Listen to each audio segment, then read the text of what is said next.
Once upon a time, I thought it was a female thing, this fear of men. Yet when I began to talk with men about love, time and time again, I had stories of male fear of other males. Indeed, men who feel, who love, often hide their emotional awareness from other men for fear of being attacked and shamed. This is the big secret we all keep together, the fear of patriarchal maleness that binds everyone in our culture. We cannot love what we fear.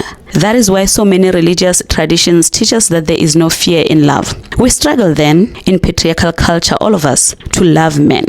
We care about males deeply. We may cherish our connections with men in our lives, and we may desperately feel that we cannot live without their presence, their company. We can feel all these passions in the face of maleness and yet stand removed, keeping the distance patriarchy has created, maintaining the boundaries we are told not to cross. In a class with students who are reading the trilogy of books I have written about love, with 40 men talking about love, we talk about fathers. A black male in his late 30s, whose father was present in the home, a hard worker, talked about his recent experience of parenthood, his commitment to be a loving father, and his fear that he will fail.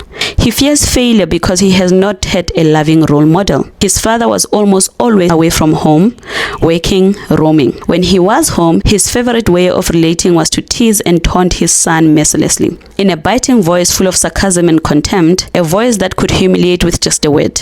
Reflecting the experience of many of us, the individual telling his story talked about wanting the love of this hard man, but then learning not to want it, learning to silence his heart, to make it not matter. I asked him and the other men present, if you have closed off your heart, shut down your emotional awareness, then do you know how to love your sons? Where and when along the way did you learn the practice of love? He tells me and the other men who sit in our circle of love, I just think of what my father would do and do the opposite.